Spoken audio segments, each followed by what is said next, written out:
Hey, everybody, welcome to another episode of Beech Talks. And I'm excited today to have Johnny Crawford on the podcast with me, with it being football season and bowl games and things like that. I thought it'd be fun to have somebody that's kind of knows a little the ins and outs about college football. And Johnny was an official for 22 years in the Southeastern Conference, and he actually was on an all-state football team in high school, so he knows a little bit of something about football. So, Johnny, thank you for being on. How are you doing?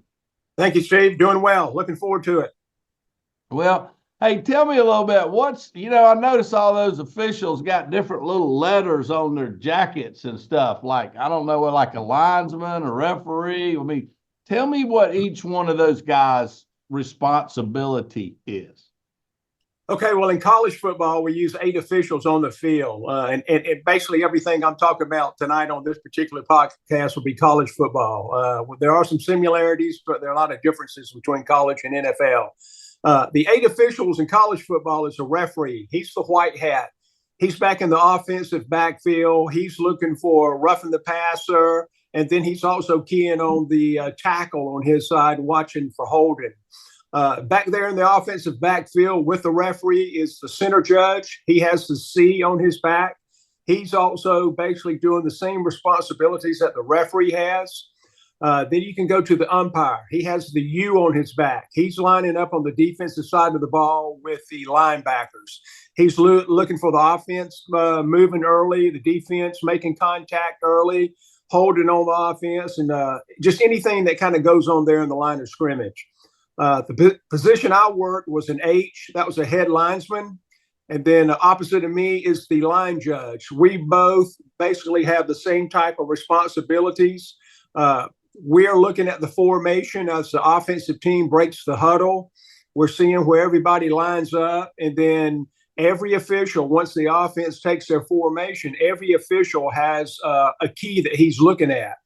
And when that ball is snapped, you're following that key and determining whether it's a pass play or a running play. So every eligible receiver on the offense on every play has an official looking at him prior to the ball.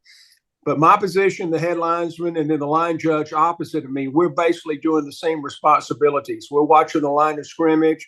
We're looking for defense offsides, offense moving early. And then once the play happens, we basically can call anything and everything that we can see. Further deep in the defensive side of the ball, lined up deep in the very center of the field is the back judge. He's back there, has a lot of responsibilities. When the defensive team receives punts, he's looking for kick-catch interference, looking for fair catch signals. And then on my side of the field deep, you have the side judge. And then on the line judge side of the field, opposite of me, deep, you have the field judge. They're just basically like the line judge and I am. They have the same responsibilities, but they're in the defensive backfield, so to speak, of the defense. They're making a lot of the pass interference calls and things that happen downfield. So kind of a brief description of kind of what each official does in the lettering on their back. So if I'm fat and I can't run, which one do I want to be? You would probably be put at umpire. You'd be in there with linebacker. Be there with the other fat guys. I'd be right there with all the other big boys. Yeah. Oh yeah. You got to kind of watch yourself hit. So who's the guy that needs to be in the best shape if he's an official? Well, really, all of us need to be in shape. The guy probably now that does the most running, the official, is the center judge. He's back there in the offensive backfield with the referee, and he spots the ball most every play. The umpire used to do that, but now the umpire kind of backs out and let the center judge spots the ball. The center judge marks off the penalty yardage also. So I would say the center judge, he has to move in and out, frontwards and backwards from the ball back to his position almost every play. So do you have a guy there in case somebody gets hurt that can come in like a substitute or something? Actually, the SEC used to have an alternate at every game, but our new supervisor in the SEC, he's been there about 3 years. I think it was last year or year before, they got rid of the alternate. So to answer your question, yeah, we had one for years, but we don't now. But with it being bowl season, every bowl game does have an alternate. An alternate is sent to every bowl game. And so, well, what happens if you don't have an alternate and somebody gets hurt? And that can very easily happen. I mean, if somebody gets hurt and they have to go off the field, then you just use 7-man mechanics. Remember, I said in college you use 8 officials on the field. That's 8-man mechanics. So if somebody gets hurt, you'd go to 7-man mechanics. Depending on who it is, sometimes you might get rid of the center judge and put him somewhere and just go to having the referee in the backfield. There are all kinds of things you can do. It depends on what position got hurt and then what positions the officials on the field or feel comfortable working at. It's generally how you handle that. Yeah. So how do you grow up to be a certain position? And when you get that position, do you typically stay in that, or is there a pecking order to move up to be the head guy, or how does that work?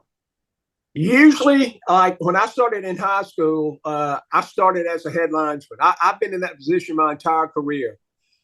Most of the time, what you start in high school is usually where you end up going if you decide to try to move to college or beyond that. There's really not a pecking order. If you're a referee in high school, you really try to become the expert at your position and learn that position. Every now and then, some other position might have the opportunity to move to being a referee, but that doesn't happen a lot. It really is like you said. Once you start officiating in high school, that's generally the position you stay at your entire career. So speaking on that, so if you're a high school official and you desire to be a college official, what's that like to get there? Well, nowadays, I hate to admit it, but it seems like it's a lot easier than it used to be. You got to have high school experience. And then if you're trying to get in some particular college conference, you would try to get in touch with an official in that conference or write to the league office and try to get an application to see if they're sending out any applications. Basically, it's just kind of knowing somebody and being in the right spot at the right time. You just got to get your name in front of the right people, and then they will come scout you, and so to speak, and watch you do scrimmages and watch you do your games. That's generally how it works. So I'm in the mortgage business. You know, we ask people what they make all the time. So what's the difference in pay, high school, college, and pro? And how do you get paid, and what do you get paid for and not get paid for, travel, all that kind of stuff? Well, when I was in high school, I did high school for 12 years. I'm thinking now, and I don't know this for sure, but I think in high school, and I'm talking in middle Georgia, they might make around $90 a game. Generally, they'll all meet somewhere and drive together, and one person, the clock operator, will get to drive because they might pay him. He'll get like a half a game fee, but they'll pay him some mileage. That's how it used to work, and I'm assuming that's still how it works. College, you know, there's Division II, Division III, and then the 1AA, which I still call it the FCS, FBS. I never have kept up with that. I like the 1AA. You know, they can make anywhere in the Division II. They can make $200 or $300 a game, and I don't know if they get any travel or not. Once you get up into 1AA, they can make $700-800 a game. But Division I officiating, that's where it gets to be a little bit interesting because your checks then start having commas in them. And when they have a comma in them, you know, that's usually pretty good. When I left last year in the SEC, our flat game fee was $4,500 a game. Now, you know, somebody on the outside might be looking in and say, well, that's pretty good. But you got to take into account that $4,500 was my game fee. That was my travel. That was my hotel. That was lodging. So, see, it's not near as glamorous as you might think it is, and we don't get paid nearly as much as we should. Now, pros, a lot of theirs also is based on seniority, but I think they can make anywhere from $7,000, $8,000, $9,000, $10,000 a game. And then once you get into the playoffs, it gets almost kind of ridiculous. But they are unionized, so they have somebody that can stand up and fight for them. College officials do not. And we really don't have a voice. I mean, they'll tell you, Johnny, if you don't like what you're doing, I got a stack here on my desk a foot high that people would love to be doing what you're doing. So we really don't have a voice. So as far as you know, pros, they're not doing that full time. Like I know NBA refs and stuff, seems like that's a full-time job for them. I mean, they make a couple $100,000 a year, but that's not the way it is in college or pro. The pro officials, or they still have another job, most of them? I would say 90% of them do. Now, some of them might be in the situation where they've retired from a full-time job and just officiating, but you're right. Baseball and NBA officials, that's their full-time job. I mean, they do. They can make a couple $100,000 a year. Now, some football officials can make that, but like I said, a lot of that is based on seniority, what your game fee is during the regular season. And then so I think once you qualify for the playoffs, you might even get paid even if you're not chosen to work playoffs. I think that's how it used to be. But yeah, you're right. 90%, I would say, of the football NFL officials, that's not their full-time job. So they have a full-time job and then do this also. So how do you end up with a certain team of guys that you work with, or people the whole time? I know because ladies are getting into it and so forth, but I mean, how do you decide what game you go to and what crew you're with? How does all that work? Yeah, in college, each conference has a supervisor of football officials, and that guy, he makes the crews. He'll determine who's on the crew, and then he makes all the game assignments during the year. So your assignments come from the SEC and from the supervisor of officials, and that's how it works in every conference, whether it's ACC, SEC, Pac-12, or whatever it is. Yeah, so that one person who's the supervisor of officials makes up the crews and makes the game assignments every week. Do you work with the same people, though, for the whole season, or does that change? In theory, you're supposed to, but it could change. Like if I had attended the University of Georgia and my crew had a Georgia game, then I could not work that game. So he would still send my crew there, but he would take me out and just send me to another game and just swap me out with somebody. That's how that would work. That's pretty typical. You don't work your alma mater.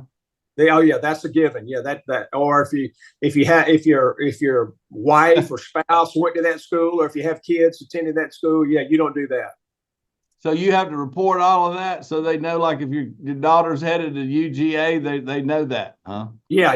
You early in the season, before the season starts, you turn in any conflicts you might have, and then all that's taken into account based on how your schedule's made out. All right, so the big question for me is, I see these coaches chewing you guys out, and if you're over there on the sidelines, I gotta believe that you're getting the brunt of it. So tell me about that. I mean, how far can they go before you say I've had enough? And give me some stories. Tell me about that. Well, usually they know, and when they start talking about your ancestry, then they go too far. But yeah, they know there's a line they can't cross, and you're going to take a lot more off of a head coach. You're not going to take really anything off an assistant coach. And you'll even, I'll go to a head coach and say, Coach, I've had enough of this guy. I'm not going to listen to him anymore. I'll listen to you. So if you got anything to say it. And obviously, you're not going to take anything off of any players. But I mean, this is the first year in 42 years that I have not officiated football in the fall. I started in 1981. Wow. I did 12 years of high school, 4 years of Division II college, 9 years of 1AA, then 22 in the SEC. So my point is, I think out of the 42 years, I think I've actually thrown a flag on a coach 3 times. And that's when they say something like, you ask, so to speak. But, your mama wears pink panties. Right. If they say stuff like, y'all aren't worth the crap, or, that was awful, that's fine. But they know there's a certain line they can't cross. And you very seldom see where a coach has to have a flag thrown on them. So y'all try to make sure that it's really pretty dramatic before you're going to do that. So let's talk about a player getting thrown out. Where's the line for a player when he's crossed it? Well, obviously, the first thing, if a player makes any kind of physical contact with an official, that's an automatic ejection. I don't know that I've ever even been in a game where that's happened. I mean, it has happened, but I don't think it's ever happened in a game I've been in. So that doesn't happen a lot. A lot of times when there's a rule in the rule book for fighting, but a lot of the supervisors of the conferences really don't want you to call it fighting. They just want you to call it unsportsmanlike. And the reason is, I think, if you call a fighting, see, depending on when it is in the game, then they'll have to sit out the second half or even maybe the first half of the next game. It's got to be pretty bad to be a fighting called foul thrown in the SEC. You can put an unsportsmanlike on them, and then if they get two unsportsmanlike calls on them, then they're automatically ejected for the game. So, that can happen. And once you put that unsportsmanlike on them, and the referee will announce that's number 47's first unsportsmanlike foul. And that's why he says that, to let everybody know that's his first. And if he gets another one, then he's ejected. So, I mean, it's kind of like, it has to be pretty flagrant for a player to be thrown out also, other than the fact that targeting, where if you have a targeting foul call, then that's an automatic ejection. Yeah. So what's your opinion on that? Because that rule's, kind of new and seems like for a while there was a lot of that going on. How do you see that rule? The targeting? Mm-hmm. Well, it can be confusing, but basically there are two types of targeting, and that's you got to kind of separate it like that. It's targeting a defenseless player, and a defenseless player means like a quarterback who's throwing the ball, a punt receiver who's getting ready to catch a punt, a pass receiver who is in the air or can't defend himself and hasn't made the complete catch yet. If you hit him with forcible contact in the head or neck, and you could be hitting him with your leg, with your knee, with your elbow, with your head. If you hit a defenseless player with forcible contact in the head and neck area, that's targeting. And a lot of people, I think it has to do with helmet to helmet. Helmet to helmet, a lot of times, doesn't even really have anything to do with it. Now, the other targeting is targeting a player, anybody, with the crown of your helmet, the very top of your helmet. So if you're a runner and you're running the ball and I come in to tackle you and I hit you right in the chest with the crown of my helmet, that's targeting. I could hit you in the knee. And if I hit you in the knee with the crown of my helmet, that's targeting. And the rule is really there. It's not for the person that's getting hit. It's for the person that's doing the hitting so you don't jam your neck. So that's kind of the two targetings. Targeting with the crown of your helmet or targeting a defensive player. And so are you are they calling that play enough or not enough, or where are you stand on that? I think they've gotten it just about right. I know when it first came out, it was very confusing, even, to the officials, to the replay officials, and obviously to the fans and to the players and to the coaches. I think everybody basically knows now what targeting is, and they know it when they see it. Now, that doesn't mean, I'll be watching the game on TV and the replay officials will look at something and I'll just say, what? I saw something completely different than what you saw, and I totally disagree with you. And I think that happens a lot. So, I think the rule is great. It was obviously put in for the protection of the player. And you got it that had to stop people using their head and the helmet as a weapon.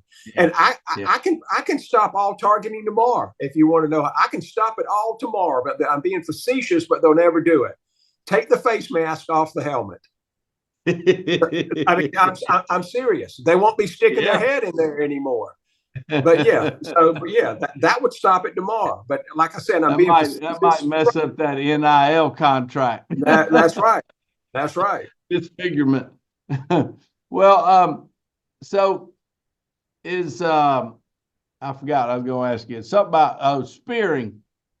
So when somebody's spearing somebody, that's basically from the crown of the helmet, right?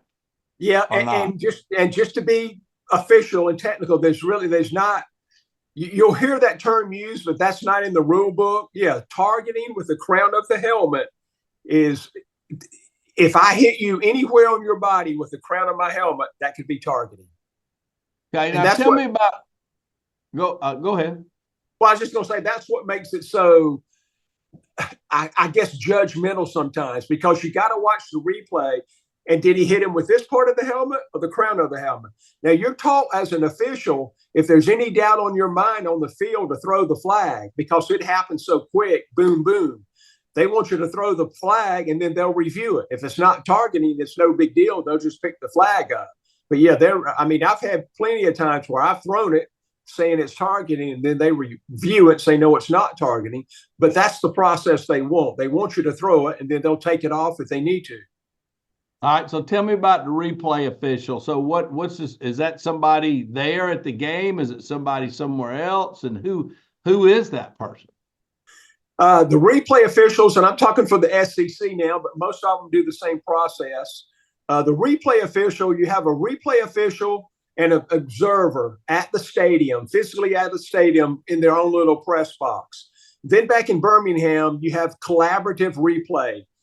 And I know it's at least 3, and it might be 4 now, but I think it's 3. And those guys are in a room with the supervisor of the replay officials, and they're looking at monitors. They're watching every game. So one collaborative replay official in Birmingham is assigned, let's just say Georgia's playing, and I'm officiating at Georgia. We have one guy that's assigned to our game, so he's watching that game. So if anything happens on the field that has to be in replay, the referee on the field, he'll go over to the monitor and put the headsets on. He's talking to the guy at the stadium. The guy at the stadium is talking to his collaborative replay official in Birmingham, and they're collaborating. And then the referee can also hear, and I think he can provide some feedback. My biggest issue now with replay is, and they've done this all across the country, they're hiring people to do replay official that have never officiated football in their life. They're just teaching them how to be a good replay official. In some cases that might work, but I think you're seeing in a lot of cases, that's one of those things you look up and say, what are you looking at? If you've never officiated football, you don't know anything about the flow of the game. You don't know really a whole lot about the game. Now, it has worked, and they can train somebody, but it's still, that's what I think a lot of people aren't even aware. In college and the NFL, they're putting officials in the replay booth that have never officiated. That's terrible. So I'll take that as you may. I mean, you know, that's just what they're doing. And sometimes I think it's come back and it's bit them in the butt in some cases. Yeah, yeah. All right, so let's talk about the NIL and how you think that's affected college football. Well, I guess I'm old-fashioned. 15, 20 years ago, I never agree. You know, when somebody says these guys need to get paid, and my thought process is, well, they basically are getting paid. They're getting the free education. They're getting free food. They're getting free room and board. They're getting free books. They travel free. They get the best medical assistance they can get. Now, on the other side of that, I would say now, if a quarterback has his jersey sold in the bookstore and the bookstore and the university is making money off of his jersey and his name, then yeah, I think the quarterback should get paid some. But I never thought, you know, don't tell me they're not getting paid. They're getting a lot of them wouldn't even be in college if it wasn't for football. And I understand they're making that college a lot of money. So, I mean, I don't have any problem with the NFL. NIL, I'm sorry. I don't think it is working like they intended it to be. I don't think a lot of these guys are getting paid now before they even play. I don't think that's what it was meant to be for. I mean, I think somehow, some way, they've got to come up with a fund, and you have money in that fund, and then after every year, maybe as long as you're there or after you graduate, then you get some of that money given to you.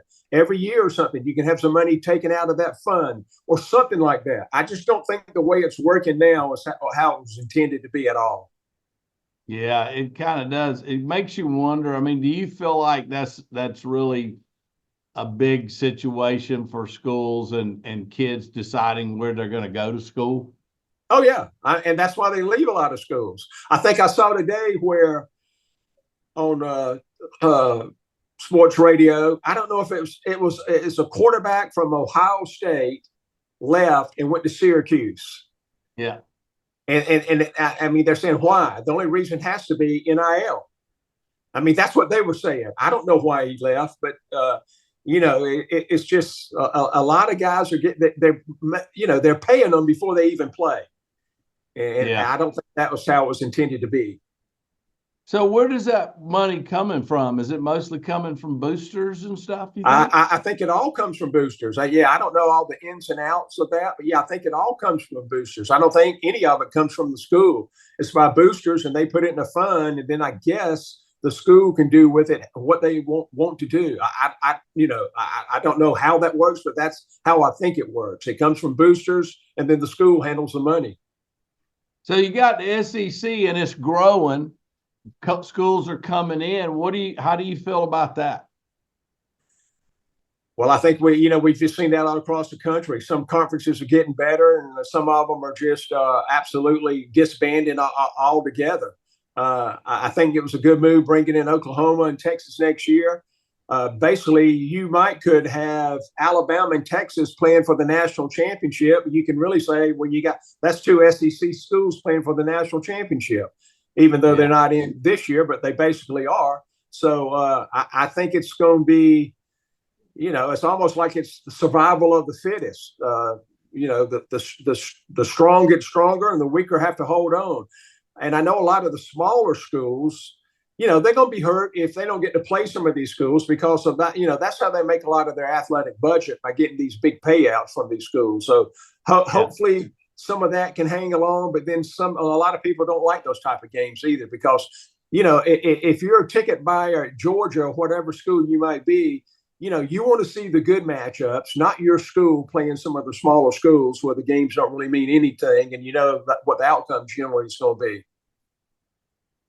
Well, these smaller schools, I mean, are you seeing from being an official that, you got a big school like Georgia or Alabama playing a little bitty, AA school or something? Are these kids getting hurt? I mean, is it worth it? I mean, what are you seeing from the sidelines? It looks like they can play with them for about a quarter a lot of times. Then they just run out of people and stuff, right? That's exactly it. Yeah, exactly. I mean, even some of the big schools that play the Georgia and the Alabamas, they run out of people. That's what Alabama and Georgia does so well. But yeah, I don't think I've noticed where, there are more injuries. It's just like you said, that they just run out of people. After their first team is in there, they can't substitute people like the other big schools can. But yeah, I know these smaller schools are going to do it as long as they get those payouts. Yeah, I hear it's pretty big payout. So, tell me, have you ever been on the sideline and the guys ran over you? Because I was on the sideline one time for a college game, and two guys collided, and that noise that they made, it put chills down my spine. I'm like, oh my God, you got two guys running 20 miles an hour, and they go, bam. I mean, I know you've heard so much of that. I mean, what's your opinion on all that? No, definitely. I tell people all the time, if you're seeing these football players on TV, you see them in the stands, and you might even be down there close in the stands. But I say you really don't understand how big they are and how fast they move and how hard they hit until you're right there with them, to your point. But yeah, I think it was 2015. It was LSU at Auburn. I got hit on the sidelines, and it kind of flipped me, and it messed up my calf, and I ended up missing 5 weeks after that. Yeah. So yeah, officials get hit and hurt all the time. Well, I'm not going to say all the time. They do. You try your best to stay out of harm's way, but sometimes you're right where you're supposed to be, and sometimes you still get hurt. But yeah, officials get knocked about, and we're going to lose that collision every single time. And what about? I mean, do you think that the players are being penalized appropriately, or do you think there should be more penalties? In other words, you let some things slide, and sometimes you don't. I mean, how do you decide when you need to tighten down on it, or when you let them play a little bit? I guess is what I'm saying. Well, usually the bigger the game, the better they play, and they don't make a lot of silly mistakes. That's usually, now that's, that doesn't happen always, but the SEC used to be known as let them play. That's what was always drilled into our head, the let them play conference. I think they've kind of gotten away from that a little bit. I think I think a lot of officials nowadays are in positions where some of them might not should be there, meaning that some of them might not have seen enough snaps yet. And all I'm saying is, it's like everything, it's repetition. The more plays you see, the more snaps you see, the better you are at learning and judging what to call a foul and when to call a foul. And you want to call a foul if it's at the point of attack and if it has an effect on the play. If they run left and the right tackle is holding somebody, you don't call that. That doesn't have any effect on the play. But if they run left and the right tackle commits a foul that has to do with safety, then you call that every time. If it involves safety, you got to always call it. But some of these guys are just being, in my opinion, rushed along too quick, and they haven't seen enough snaps yet to understand some of that yet. It'll come, but as they're making these mistakes, it's hurting the game sometimes. So what about the trash talking? Is there a lot of trash talking going on down there on the field? Obviously during the game, it's a violent game. It's a competitive game. You hear it, but that's not really a whole lot of that. A lot of times you'll get in each other's face and you don't even know what they're saying or can't say it. You just kind of break it up and tell them, get on back in the huddle. There's not a lot of that. Sometimes the most time you hear that is when an opponent ends up getting tackled in the other team's bench, something like that. Then they'll kind of, get all over a guy like that and just kind of give him the trash talk. Is there any player you can think of that was a great trash talker? Not off the top of my head, I really can't, because I'm sure more of it happened out there in the middle of the field, but I'm on the sideline. To answer your question, no, but I'm sure there were a lot of them. But and some of that stuff, like I said, you just don't hear. Now, I will say I officiated Randy Moss when he was at Marshall, and who was the receiver at Chattanooga? I think Terrell Owens. So I did officiate their game, so they were trash talking out there. God. But I would say those two, but I didn't personally hear it myself, but I'm sure they were. Yeah, they're noted trash talkers for sure. There you go. So give me some insight on some of the coaches. What's your opinion of Kirby, for instance? Well, all these coaches, I mean, they're smart. They obviously very intelligent at what they do, watching film, breaking down film.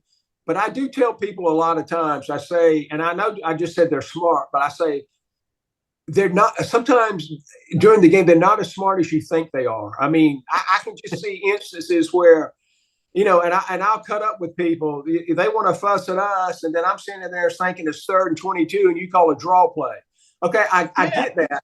I get that, but my point, I've seen cases where a team would only have 10 players on the field, and the coach wants to call a timeout. And excuse me, and another coach will say, "Coach, that's good. It's good." All they did was they were going to punt to the team, and all the team had to do was fair catch it. It really didn't matter if you had 10 on the field or not. Why waste the time out just to get that 11th player out there? I mean, you can sit on your couch and see some of the things. There are things that happen in the game that an official could help them with just during the spur of the moment, because they're good at what they're looking at. And that's X's and O's and their specific group that they teach, whether it's the linemen or the receivers. Well, officials are good at what they look at. And coaches and officials aren't looking at the same thing a lot of times. So I think an official could really help some football coaches in making some of their decisions based on their officiating experience. So maybe some of these coaches need to hire some officials to help them understand it a little bit, right? I've talked to about 6 or 7 of them about that right there. So I really have. I've already done that, and I'm still going to pursue that a little bit.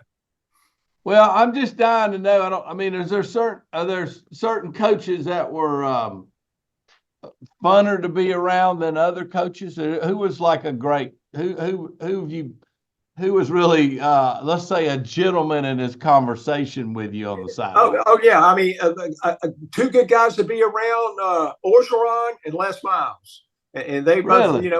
when they were both at LSU, they would cut up with you. They'd have a good time. Yeah. I mean, some coaches are more intense, but a lot of the coaches, some of them, they're either calling the offensive plays or they might be calling the defensive plays. And so they're involved in the game. Some of the coaches might, have a offensive coordinator or a defensive coordinator. So they're just kind of up and down roaming the sidelines. Most of the coaches, they'll get on you, but like I said, they'll back off. They know there's a line they can't cross. But Orgeron and Les Miles was always good to be around. Kirby's fine on the sidelines. So they're not any that really stand out, that really kind of abuse you. I mean, they'll let you know if they think you've missed a call or didn't get a call right. But yeah, those are the two I'd say kind of stand out. I've always appreciated was Coach Miles and Coach Orgeron, because they talk to you and giggle and laugh with you on the sidelines. So what about, sometimes I look out there and the player's acting like he's hurt or something like that, drawing out the clock. Do you think that goes on? Oh, yeah, I know it goes on. But yeah, it's just. How does the player know to do that? Does the coach tell him? Or, I mean, how do they know that? Well, a lot of times you can hear them right behind your shoulder saying, go down, go down. Now, they will say that? Yeah. Oh, yeah. But, and as an official, all you can do is call timeout because you don't know if the guy's hurt or not. And you can't make that judgment. All I'm saying when I say I know it goes on, I see just what everybody else sees. The guy's walking and all of a sudden he falls down. And then, the medical staff comes out there and fixes him up and he walks off. Yeah. They're trying to address that somehow, and they've got to address that. That's not good for the integrity of the game. And then there's even a section in the rule book about that. And that's up to the head coaches. But yeah, that goes on. So how do we speed up play? Because it seems like the daggum game when you're in person is forever because of all the TV timeout and the review stuff. How would you speed it up? Well, one thing they did with this year was the clock thing, and they try to get a little bit of cocky in the NFL. If the offense got a first down, they did not stop the clock. The clock kept running unless it's under 2 minutes of each half, and then they went back to the regular timing rules. That's one thing they did. I mean, they might look at other things. Yeah, the NFL game usually lasts just a little over 3 hours. But then again, the NFL halftime is 12 minutes. College halftime is 20 minutes. They got to get all the commercials they can in to pay those bills and make all that money. But that's one thing they did this year was the clock, not stopping it after first downs other than under 2 minutes of each half. And they'll continue to look at things. They might even go, don't stop the clock on an incomplete pass unless it's under 2 minutes. So they'll continue to look at rules that'll try to speed the game up. So, in the NFL, they got the mic, the quarterback, I guess the defensive linebacker, whoever, they got the mic. They're talking to them about the play, and we got the Michigan thing with the sign stealing. I mean, why don't we do the helmet, the mics in college football? Seems like that would be better. And what's your opinion on sign stealing? My opinion on sign stealing, I don't know the degree that Michigan supposedly went to. Obviously, I never understood the problem with if they're out there giving signs and you're just trying to steal those signs, that's fine. That's, in my opinion, that's just like the third base coach is giving signals. Every dugout's trying to figure out the signals he's given also. But yeah, I think Michigan might have carried it to a different degree. So I understand that shouldn't happen. But to your point about the mic, the earpiece in the quarterback and maybe the linebacker, I think that will eventually come to the college. And I think maybe the Michigan situation might make it get here quicker than it maybe originally would have. But I think that will eventually come in college. Well, I hope that does, because I think that would be better. I don't know. It just seems like it would help the game a lot. It makes a lot of sense to me. Yeah. Tell me any great stories you can think of, Johnny, that, something that stands out with you, during your time doing the officiating. Most of our stories is, I mean, the fans see us 3.5 hours on a Saturday and just think that's all there is. There's a lot that goes on as an official, even the off season, the studying you do, the rules you're learning, the film you look at. I mean, the best stories come when you're traveling with your crewmates, going to the game and then after the game. We cut up then, we go and try to get together after our game, and we'll obviously have some food. Then we'll watch the other games and we'll critique the other officials. Those are kind of the best stories. I mean, a story. Kentucky was playing at Indiana. Somebody will ask me about some of the worst fights you've seen. This has been years ago, almost maybe my first or second year when I got in. But Kentucky was at Indiana. They were kind of big rivalries after the game. I mean, just all hell broke loose. They were, once that buzzer goes off at the end of the game, we're through. We don't have any more jurisdiction. But that's probably one of the worst fights. They had helmets off, swinging at each other. The policemen were out there. But, yeah, that got kind of nasty. I know that's nothing funny or anything about that story. But I've had a couple of Egg Bowls, Mississippi State and Ole Miss. They've had a couple of skirmishes before the game. And so you got to, take numbers and watch that and already put an unsportsmanlike on a player before he even plays the game. So yeah. Yeah. When you said you end at when the clock's done? When does it start? It used to be an hour, but about 5 to 6 years ago, that jurisdiction went to an hour and a half. So at 90 minutes, there's two officials out on the field at 90 minutes. So yeah, it's an hour and a half prior to the game. Then as soon as the buzzer is over, it's over with. But yeah, I mean, they're all kind of good plays that have happened. 4th and long. I remember Arkansas at Ole Miss and 4th and about 22, and they end up making it. And I think that might have been the year Arkansas went to the SEC championship game. But yeah, they're just. I know these aren't specific stories, but they're just all kind of things that happen. And what you treasure is the friends you made and the time you spend with the other officials that people don't see. But there's a lot that goes into it, and really they're vastly underpaid when you really break it down to what college officials do. Yeah, but I guess it's a love for football, right? The guys exactly that love football. Exactly. Yeah. Well, Johnny, that was awesome, man. Thank you so much. And I just one quick thing. So what about the playoff system, the bowl system? What's your opinion on where we're headed with all that? Is it better? Is it worse? What do you think? I think it might be better next year. Obviously, in my opinion, I thought if Alabama beat Georgia in the SEC championship game, which they did, I thought that you had to put in Georgia and Alabama. I don't know that, in my opinion, they had the 4 best teams in there. Somebody would say, well, who will you leave out? I'd have Michigan, Washington, Georgia, and Alabama. And Florida State, I know all about that, but I kind of agreed with that on the simple fact that Florida State all year, that wasn't the team that played at the end. And my argument was also this. Okay, well, Texas says we beat Alabama. Okay, well, that team, you beat Alabama early in the year. That's not the same Alabama team right now either. That's an entirely different team. I don't think Texas would go in Tuscaloosa right now and beat Alabama with that team. So there's just all kind of things like that. But I don't see how, and I'm not a Georgia fan. I didn't go there, but you can't convince me after everything they've done in 2 years and then they lose one game by 3 points that they're not one of the top 4 best teams in the country. So I think by next year, by expanding it, that'll obviously eliminate some of that and hopefully it'll be better. So will that 12, it's a 12-team playoff, right?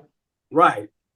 Okay, so how are they going to do that through the bowls then? The bowls will be part of the playoff system? That, I think the semis will be, but from what I understand, as the way you're ranked, you'll get to host one of the games. And I think they did it this year, saying like if it had been 12 this year, they'd show the 12 teams that were in it. And I think Florida State would have been hosting a game. Georgia would have been hosting a game at Athens, at Tallahassee. So, and I don't know what round those go down to, but then, yeah, I think they then go to the bowl game. So I think I'm not 100% sure of that. But yeah, the 12 teams, and then they will get to host a bowl, which I think that'll be neat. You'll see some matchups. played on campuses that you've never seen before.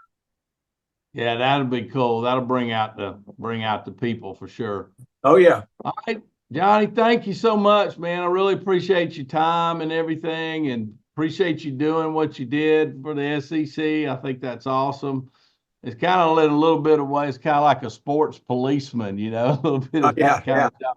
But that's great. I think our officials that we have in most all of our sports are really in it because they love it, and that's really what it's all about. So thank you so much, and thank you, Tyler, our mutual buddy Tyler, for putting this together, and we'll try to get this out for everybody. So Okay. thank Appreciate you it, Steve. Thanks for the opportunity. Bye, Tyler.